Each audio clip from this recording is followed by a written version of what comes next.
Welcome back to the Bigfoot Manifesto, the podcast where progressive politics, cryptid metaphors, and a little campfire chaos collide. I'm Dave Pedersen, filmmaker, recovering journalist, and the only guy who noticed Independence Day was basically Red Scare propaganda with better special effects. Tonight's episode, Immigration Panic. Why do we fear little green men less than human beings who cross imaginary lines? Why do UFO headlines and border hysteria sound like they're written in the same newsroom? And what does it say about a country that still defines belonging by who it can keep out?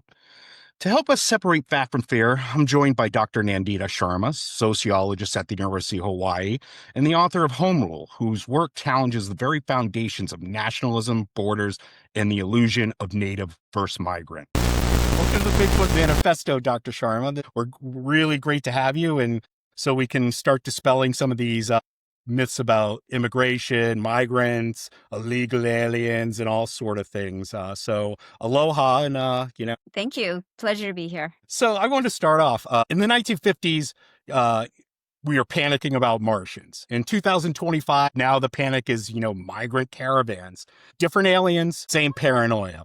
My first question is, why are invasion metaphors so enduring in American culture, from Martians to illegals? Yeah, well, it's a great idea to connect the two because the 1950s was not only a period of fear of invasion from space aliens, it was also a period of intensifying immigration controls. So I think the reason that we fear both space aliens and migrants is because they remind us that we actually live in a much bigger world and universe than the one that the nation state tells us that we live in, right? So we all believe we live in the United States, and there's some people who are citizens, and there's other people who, quote unquote, don't belong here and are taking our stuff. But the reality is we live in a world that's actually the space of society. And so there's going to be migrants, right? I think as we come to realize we also live in a much larger universe, right? That even our planet is just one amongst countless others. We just have this, it's not that we have an inherent fear of that as human beings, but the fear is produced and created in order, I would argue, both in the case of space aliens and migrants, to deflect attention from those who are actually responsible for the things that actually should scare us, right? Like not having jobs or, jobs that provide a living, not having health care, not having a secure future with a planet that is sure to exist and is not going to crumble from the weight of climate catastrophe. Those are the things we should be scared of. But no, let's just focus on things that are manufactured as fear engines. Yeah, it's not just, people coming from like a different country or other things. We had the Red Scare after World War I, where, they were cracking down on, anyone that, was a communist or a socialist, was being pursued because they were so scared after the Russian Revolution.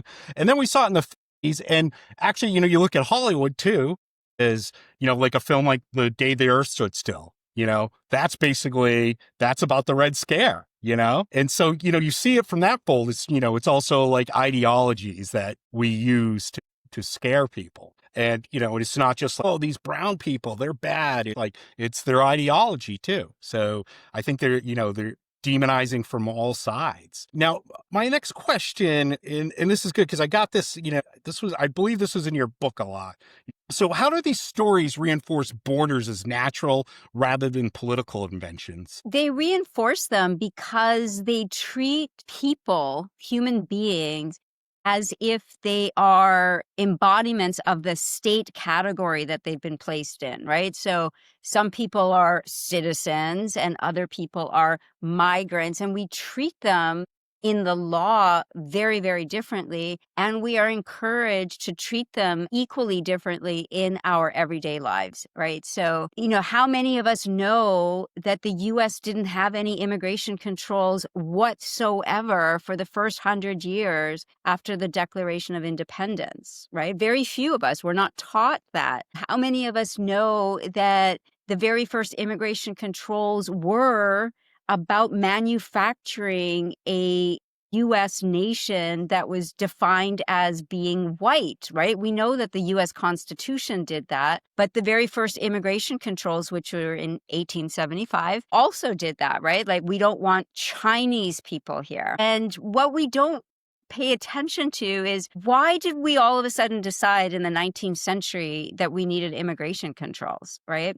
And I would argue that it was the end of slavery, right? That Yeah. around the world, immigration controls only arise once the evil institution of slavery is finally abolished under the weight of all those social movements that said, enough, we're not going to permit our fellow human beings to be enslaved. So slavery's gone, and you have a bunch of business owners, particularly plantation owners, who are basically losing their mind and going, how are we going to force people into the kind of working and living conditions that slavery allowed us to do without slavery? What are we going to do? And the solution for them that we're all living with to this day were immigration controls. Let's control the status that people have once they move across this shared planet, and make some of them, that we are going to call migrants, subordinated under the law so they don't have the same rights and entitlements of those that we're going to say are citizens, right? So we really need to pay attention to that immigration controls replaced slavery, and did so to the extent that, remember, back in the day of slavery, people thought slavery was legitimate. Some people are just born to be slaves, and other people are born to be free, and it depends on the color of your skin, right? And now we're in a situation where how many of us say, why are some people citizens and other people migrants, right? We just take that for granted. And that's, one of the things that, if we're going to challenge the ongoing anti-migrant politics that's fueling authoritarianism and the rise of Trump, for example, in the US, we're going to have to challenge these categories. Yeah, well, I see it like from a sort of a grand historical perspective. Is the one thing I've learned from history is you can't stop human migration. You just can't stop it. I mean, if you look, the Great Wall of China, you can put up any barrier you want. People are going to get through it. Look at, coming out from the Eastern Drift in Africa. Humans have spread to every continent, sans Antarctica. But, you can't stop human migration. People, all creatures are going to move to a place that is going to make their situation better. I mean, I just don't see, you can't stop it. It's like, to me, it's a ridiculous war to fight, and people, after a while, they just don't recognize these invisible borders. I mean, we can go on and on about, also, Lord Mountbatten and what he did after World War II. I mean, none of those tribes in like Afghanistan, Pakistan, they don't even recognize those borders.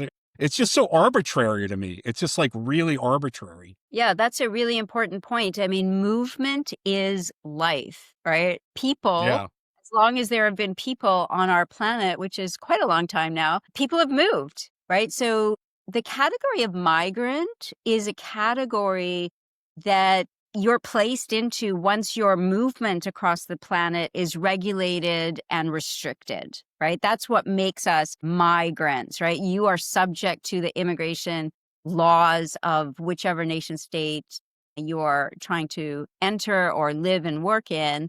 So these are political categories, right? Just like slave was a political and legal state category. They can be abolished, right? And I would argue that the freedom movement of our time is the movement for freedom of movement across our planet without restrictions and controls, right? And that's something that scares the bejesus out of those who rule. You mentioned the Great Wall of China. The Great Wall of China was not meant to keep people out. It was meant to keep people inside China, to keep them as taxable, enslavable people that were going to work for the empire. What changed once empires collapsed, in our most recent history, the British Empire, the French Empire, right, which were the two biggest empires going into World War II, they collapsed after World War II. right? What replaced them was a world of nation states, right? So all, most of their former colonies got independence. And what was the first thing they did? Implement citizenship and immigration control. So now we live in a world of global lockdown, right? You have the right to leave your nation state, but you have no right to enter another nation state.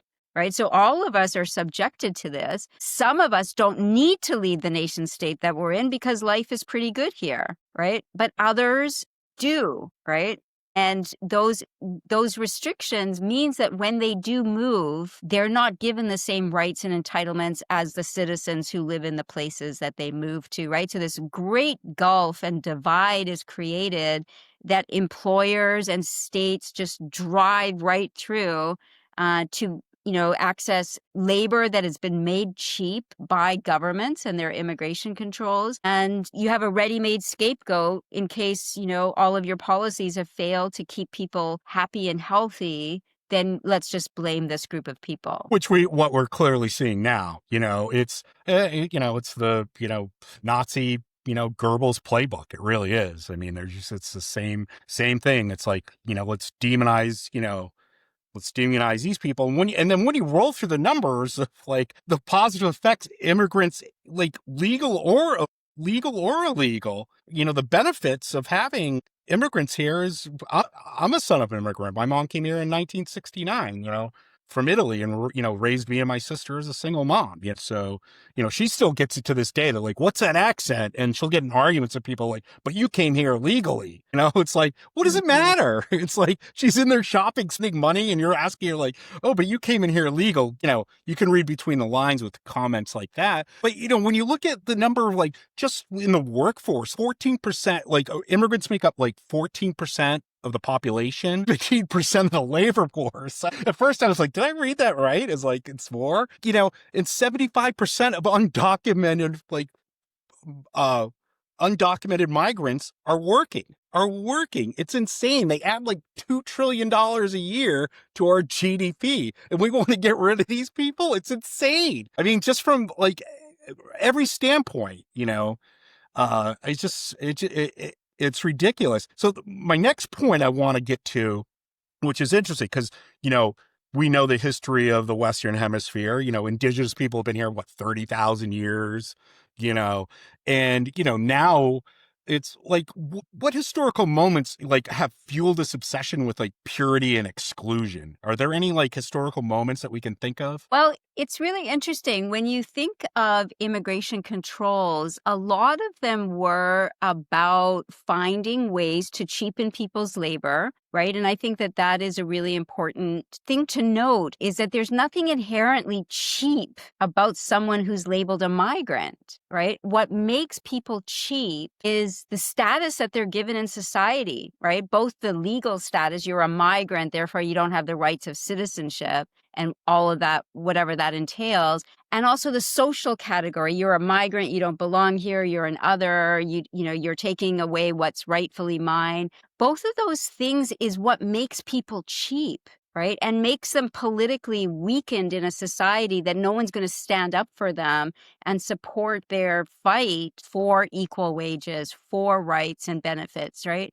So I think that we need to pay attention to how we are participating in creating a situation that we are creating the competition that we are then saying we want to eliminate with anti-immigrant politics, right? Like the best way to deal with anyone who could possibly undercut our wages is to make them our equals, right? To say, yes, you get the same rights and benefits as everyone else. And some employer can't just say to you, well, you are illegal, so therefore I'm paying you 50% of what I'm going to pay anyone else. And if you complain, I'll be on the phone with ICE and they'll come and take you away. The solution to that is not to give more power to ICE. It's to say, there should be no division. Why is this person making 50% less than me? That is actually going to come home and kick me in the butt, right? Because how am I going to compete in a world where other people are made cheap and politically vulnerable? Right. I need to live in a world where we're all equal. Yeah. I even go on to the end of where, people have like, I've seen this stuff coming for a long time. And so I'm doing a lot of told you so's now, but I'll go as far as saying the Republicans have like, if they could bring back slavery right now, they would do it. Because you I just look at agree. wage growth and everything they've done to stymie. I'm like, and at some point, like, they keep sort of lowering the bar. It's like, at what point may they might do that? It's like, I don't know. These people are really scary. It's a scary time. I mean, Right. and I don't have the stat, but I also saw like migrants also drive up wages too. I know I had a stat on that on my last film, but they were showing as migration grows, like wages grow too. It's sort of like a union effect almost, of having a union. So, Well, and I wanted to move I on would just, to another. if I could just add, Go ahead. the Yep. scarier that our politics becomes, right? So that we're actually entertaining realistically the idea of the return of slavery, right? The scarier that politics become, the more we're going to see a ramping up of anti-immigrant politics, right? Because the scarier they become, they need to make someone else even scarier. And so they can deflect attention away from their nonsense and their evil intentions. Yeah, I agree with you. I agree. See, someone else is like, I don't feel as crazy now. Thank you, Dr. Sharma. So, move on to talk about some of the economics of this and the business of fear. Like, here's the truth. Border panic, it's not about safety. It's about profit for politicians, private prisons, and pundits. Look at all these YouTubers making money off it. And like UFO folklore, immigration crises thrive on bad evidence and good storytelling. Mhm. So how do governments and media profit from excuse me, I'll edit that out. How do governments and media profit from manufacturing immigration fear? Well, businesses profit enormously because the more fear that is produced against migrants, the more that migrants live in fear. And when migrants live in fear of imminent raid and detention and deportation, the more that migrants live in fear, the cheaper they become. And not just cheaper, the less likely they are to be able to have the political will to stand up for their rights, right? To demand back pay, right? To demand that someone pay them the wages that they earned, to stand up and demand better working conditions, right? So the migrants living in fear is what makes them attractive to employers, right?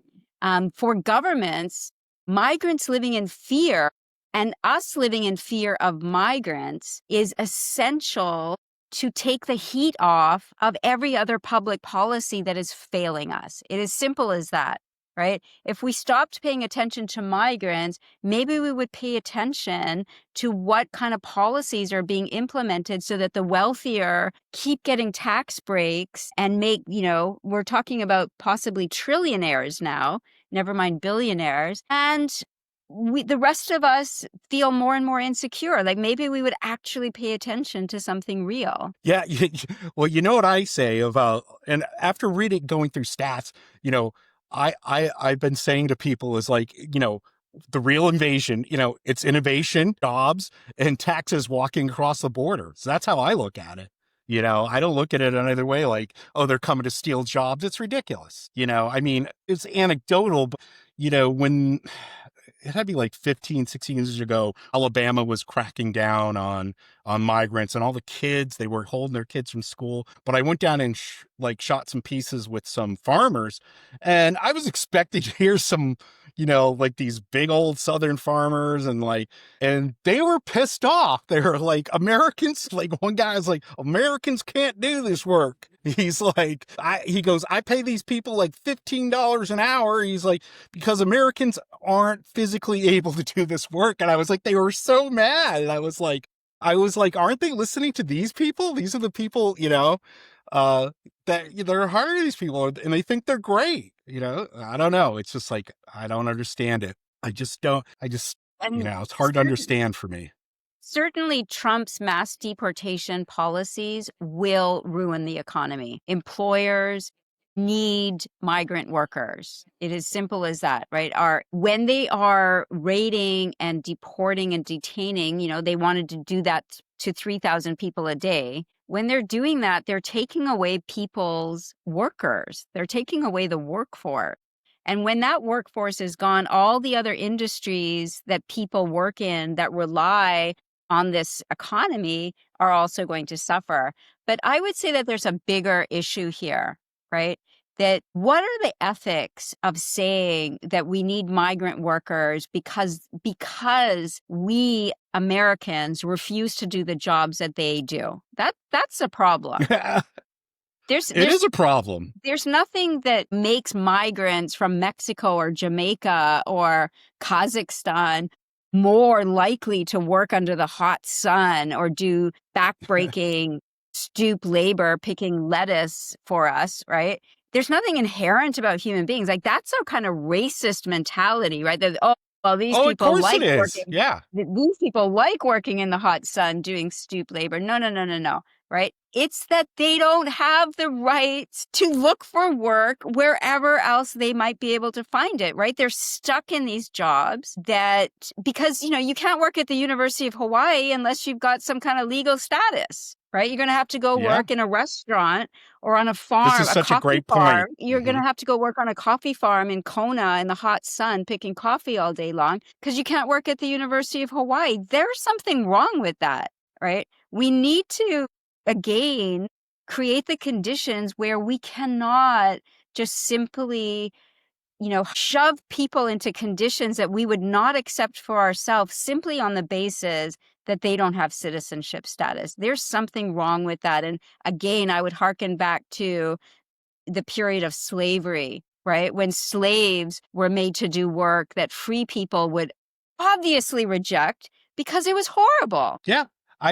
I agree. I love that point about, because that's the thing I always got. They were like, well, Americans can't do this work. I'm like, well, what, it's beneath them? Or, one guy was like, no, they're just too out of shape. That's what I got. Like, Americans just weren't healthy enough. And, me, have, produced supersize me. I totally I understood that from a point. I was like, got a point there. But the other question that we're talking about, people coming here to work and the harsh conditions, is I want to talk about, what role do borders play in sustaining inequality between the global north and global south? Because people sometimes don't see the world in that way. And there's a stark difference. And I was wondering if you could expand and talk about that and how that affects. Yeah, it's interesting. When the empires fell apart, right? Like, my parents were both born as subjects of British India, right? They were colonial subjects of the British Empire. The Uh, Raj. yeah, the Raj. And when India gained its independence, right, the mythology of that period, right, this mythology of national self-determination and national liberation was that we're all going to be free and equal people across the globe, right? And the reality was, that there were no reparations for colonization. There was no effort to equalize the planet, right? And put it back in the same level of egalitarianism as prior to European colonialism, right? Much more egalitarian planet prior to European colonization. There's no effort like that. So what was locked in after World War II was that as each of these former colonies become independent, that inequality between what were the centers of the empire, right? London, Paris, Washington, were locked in. The benefits that accrued from all of that wealth that was taken from the colonies was built into that system. And then secondly, national liberation and national self-determination did nothing to end global capitalism, right? And in fact, capitalism expanded in its reach across the planet so that more and more people across the planet were brought into capitalism, right? They lost land, they lost their ability to have any kind of livelihood outside of selling their labor in capitalist markets. it was brought more and more into people's lives. So more and more stuff of life was put into the market, right? The only way you can access food is to go buy it in a marketplace. The only way you can access healthcare is to buy it in a marketplace. So capitalism expanded at the same time that national liberation was realized. So those two things combined, right? The locked in inequalities that were not dealt with after colonization ended, and then the fact that global capitalism continued to exacerbate loss of land because these national leaders, for example, I'll take the case that I know, India, where my parents were born, where I was born. India is more unequal today than it was at the height of the British Empire. So just because Indians are leading the nation state of India does not guarantee that the vast majority of people in India are taken care of. They are not. They are as expendable as the British treated them, right? So we've got a big problem in the sense that what we think of as solutions, right? National liberation solves colonization. That was no solution, right? So I think that, the inequalities that exist in part because the very structure of our world, right? We have a world of nation states. We have a world of global capital. Those two things work hand in hand together. And if we're not willing to actually deal with those two things and treat our problems as if they're always some kind of foreign imposition, right? Foreign capital, foreign workers, foreign governments are our problem, instead of like the very structure of our lives does not work for most people, then we're just going to be going round and round and round and looking for, new scapegoats and, getting further and further down the spiral of fascism. Yeah. And, capitalism, it breeds inequality. I mean, it's really the whole nature of it, breeds inequality. Yeah. Just, all you have to just go through the numbers today, and you could see how it's bred inequality, from, there's once again, we have a shattering middle class and, stagnant wages. I mean, like we haven't had a minimum wage increase since 2009, which was 25 cents. So it's everywhere. It's affecting everyone. It's, from the middle class down to, migrant workers. It's affecting everyone. And, what I want to talk about, though, is see if we can maybe see our way through this. And so, how could we rethink national identity in a world where migration is the norm and not the exception? Is there a way? Do you see a path to that? Yeah, I think the path starts with really making a distinction between our sense of identity that's been imposed upon us, like put on us, right, tagged onto us at birth, and the ways that we actually want to be humans on this planet, right? So, most people are, go through life with the citizenship that they were born at birth, right? And so what happens to you in the world is really kind of like a citizenship lottery, right? Were you born in a rich part of the world with its citizenship, or were you born in a poor part of the world with its citizenship, right? The way that we've been racialized, the way that we've been gendered, all of those things are standing in the way of us actually living on this planet in a way that makes sense, right? And I think all we have to do is look around us, right? Like I look at my phone, I look at the clothes I'm wearing, I look at where my glasses were made. Everything about me exists at a planetary scale. Everything. Yes. But Yes. somehow I exist in this national space, right? And I'm going to defend it, even at the cost of a police state, right? Which is where we're heading, right? That's where we're heading. In terms of told you so's, I remember very clearly the first time I heard Trump talk about mass deportations. I was like, the only way you're going to get mass deportations in the United States is if you turn it into a police state, because that's what it's going to entail. And here we are, Yeah. right? So we can Here we are. We're there. We can either choose to maintain the identities that work for those who want to hurt us by keeping us apart and keeping us weak, right? So we don't come together and say, okay, enough. We want a different kind of way of organizing our world. Or we just stay in this, like, I'm American, I belong to this race, I'm this gender, I have this sexuality, and everyone else can die. And somehow I will thrive in those conditions. It's not possible, right? Yeah. Yeah, it's to the point of what Trump's doing. It's, I mean, at what point do you think there's going to be a breaking point with people where they've had enough? Or I mean, do you see that, or do you think it's, do you think the worst is still yet to come? How do you feel about that? Well, the worst is definitely still to come. If this was That's as how I bad, feel. if this was as gets, count yourself lucky, right? Yeah, They are, yeah, they're hell yeah, they bent on it. I mean, I think that, yeah. no, because having civil rights, us having a sense of humanity so that we care about what happens to people, even if they're not like us, even if they have a different legal or social status, right? That our ability to vote, our ability to have rights under the law for our working conditions, our, protecting the environment that we live in, those are standing in the way of profit. Absolutely.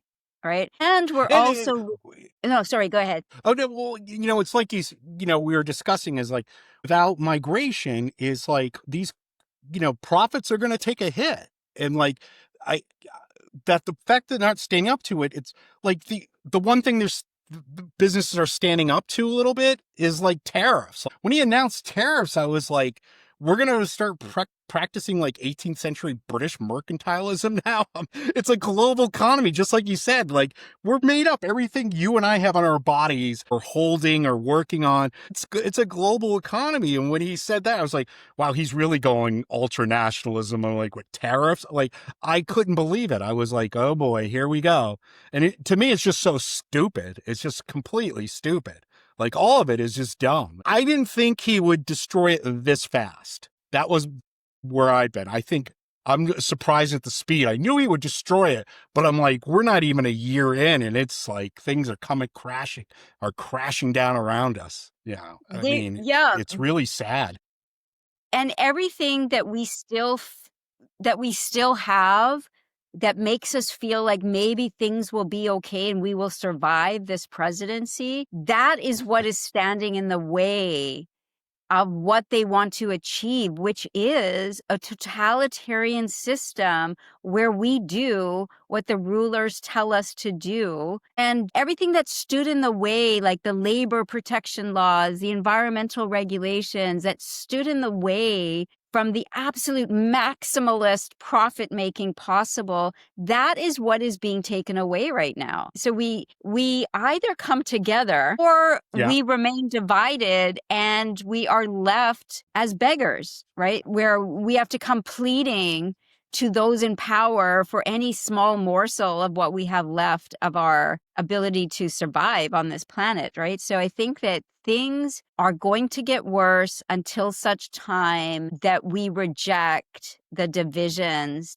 that anti-immigrant politics impose on our sense of self, our sense of our neighbor, and encourage us to say that, oh, it's okay if a masked, plainclothes, unidentified man with a machine gun comes and takes away our daycare teacher. Yeah. People told me for years, because I've been saying, this is coming. Like, I started saying this, when I was in college. My senior year of college, I campaigned for Jerry Brown, and I was totally against Bill Clinton.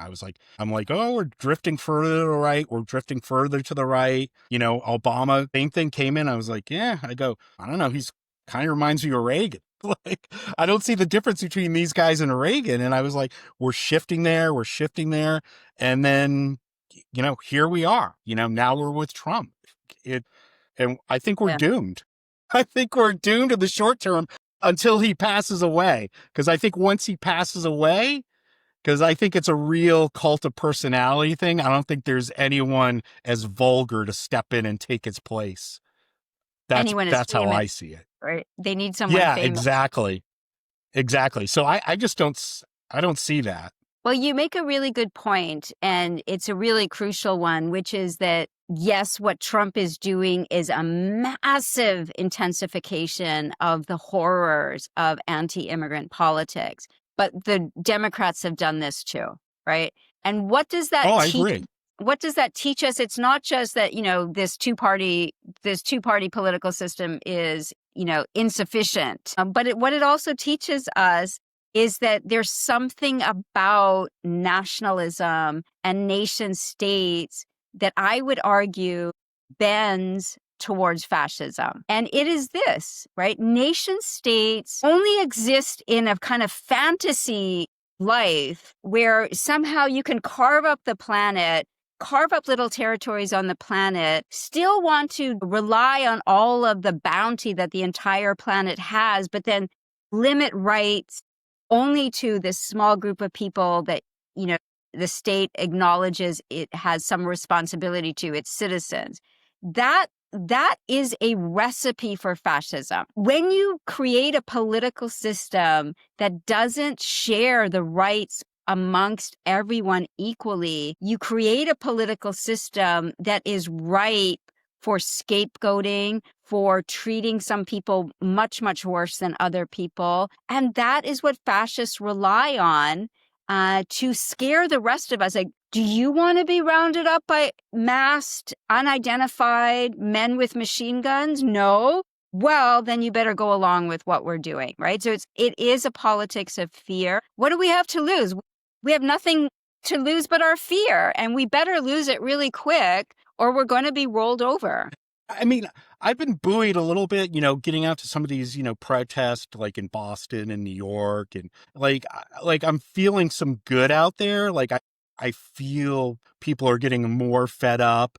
It's sad that what's really driving this people is, when we saw the elections on Tuesday was, it's, his economy. He's destroying the economy. That's the big issue.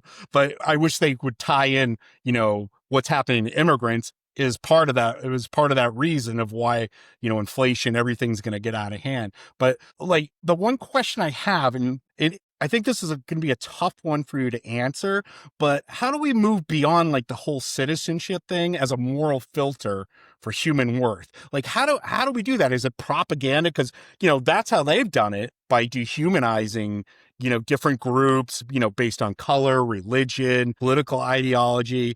They've used propaganda and they've done it very successfully, as we can see. So how do we move that narrative to, that's not the moral filter for their human worth? Yeah, I think the antidote to propaganda is political education, right? One of the things that we are really lacking, that the far right has in plenty, is a media platform that reaches your average person, right? Like we don't have TV stations. We don't have radio shows that can do proper political education. What is the history of immigration controls? Why were they enacted? They were enacted after slavery. How many people know that, right? It's a new mechanism of controlling people's freedom and mobility. We need political education, and we need to demand policies that do not base rights and entitlements based on your citizenship status, right? We can do that. This is your ability to vote, your ability to have a say in what happens. Why is that based on citizenship status, right? Instead of you have a stake. We all have a stake in what the U.S. president does, right? The whole world has a stake in what the U.S. president does, clearly, right? So it ripples through the whole world, every fabric of it. So how do we challenge an ideology, nationalism, that is necessary to prop up the existing system of nation states, right? The nation states is the existing political structure of the world. So it really calls for an utter transformation. And if that seems impossible, remember that the last major global transformation of the political system was less than 100 years ago. It was after World War II, right? We moved from a world of empires and their colonies to a world of nation states, thinking that would somehow resolve all of those inequalities. It didn't. It exacerbated them. It's only 80 years ago. How is it that our political imaginations are so stunted through propaganda, absolutely, and indoctrination in this national system, right?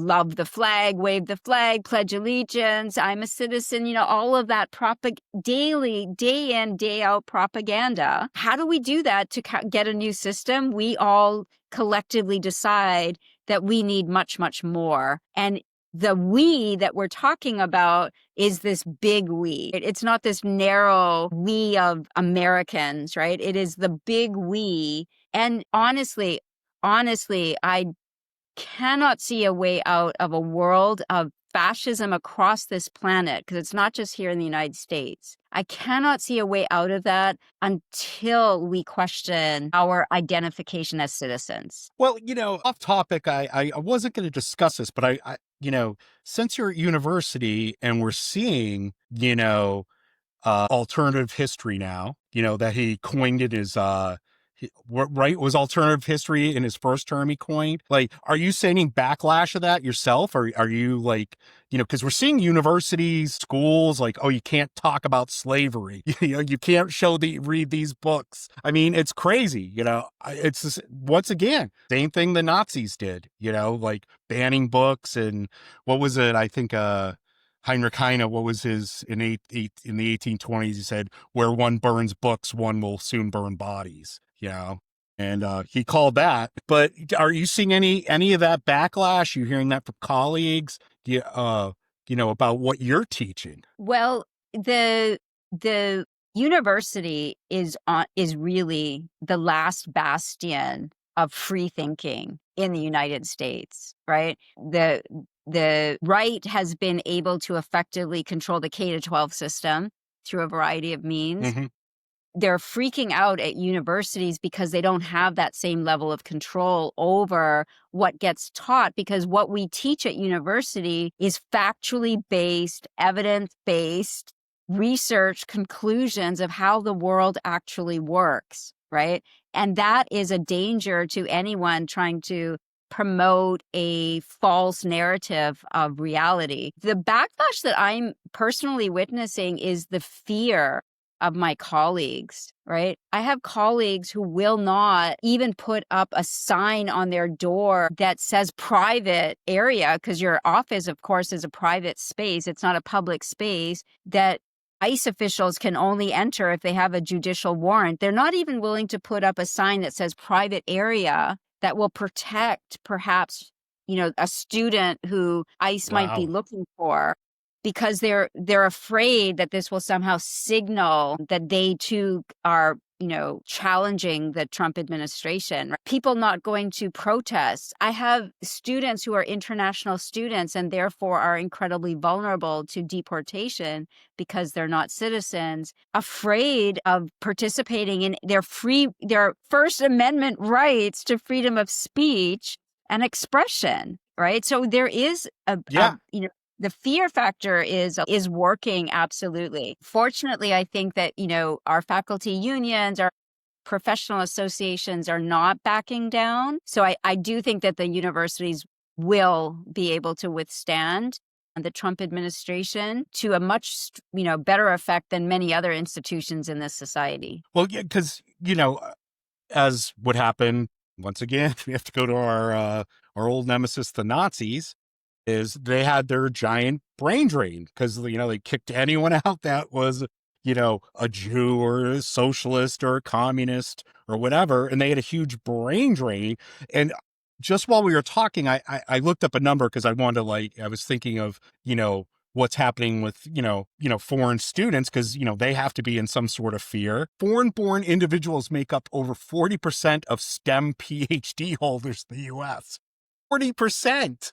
I mean, if they go, what a brain drain that is. And then I just saw another stat that came up. Immigrants have contributed to more than half of U.S. patents filed in the past decade. Insane. Yeah. I mean, that's what I was talking about. I don't see immigrants as this thing to fear. It's it's an invasion of tax money and innovation. I mean, it really is, if you really see what it's for. And that's the closing note I wanted to have for you. Is I had one thing. So we've talked about the myth of migration and fear. If you told the story of immigration, let's just say America, how do you see that story? The story of story of the United States is a story of people fighting for their freedom to move, according to their own needs and desires and will. That is the story of the United States, right? That is the story of the people who were here prior to colonization. They demanded the freedom to live as they chose to live, right? And the freedom to move across the lands that they had lived in, as you mentioned, for tens of thousands of years. The demand made by the earliest people who moved from Europe to the United States was this freedom to express yourself and live life the way you wanted to, regardless of whatever your religious beliefs were, right? The demand of people who were forcibly moved here in chains as slaves was the freedom to move where and whenever they wanted to, and also the freedom to not be forcibly moved into slavery, right? The freedom of people who moved from China and India to the United States was the freedom to escape untenable living conditions, right? The freedom to escape requires the freedom to move and not live in chains in whatever space that you're told you belong. And migration and human mobility puts a lie to the myth that everyone has some place in the world that they belong and they should just stay there. Why would we have human movement if that's the way people felt? That's not the way people feel. People want to move around for a variety of reasons. So the history of the United States isn't a history of migration. It's a history of freedom, right? And therefore, it's a history of all those people that tried to deny our freedom, right? And the history of people who try to deny our freedom is the history that scares the Trump administration, because that is exactly what they're engaged in right now. I agree. And as I would say, Bigfoot knows the forest doesn't fear the new. It grows because of it. I'm sure that's what Bigfoot thinks. Absolutely. I could be wrong, but yeah. Well, Dr. Sharma, I really want to thank you for coming on. This was great. I definitely have to bring you back again because I definitely want to do like a little roundtable one with some people, and I think you'd be great. I'm working on an episode for that, so hopefully we can have you back again. But thanks for coming on and going over aliens, legal, illegal, whatever. But thanks for coming on, like, to straighten it out, everything about immigration. Well, thank you for all of those great questions. Thank you. Yeah. Thank you. Fear of the other is America's oldest conspiracy theory. From Martians to migrants, we recycle the same panic to justify the same cruelty. Well, a huge thanks to Dr. Nandita Sharma for joining me. You can find her work in her book Home Rule at nanditasharma.ca. Next week on the Bigfoot Manifesto, we're going to tackle climate change, a real pleasant topic. Not. If you like this episode, rate us 5 stars or pretend to, like the Pentagon pretends it can't find those UFO files. The Bigfoot Manifesto is powered by cryptid metaphors, collective frustration, and the radical idea that no human being is illegal. Thank you and good night.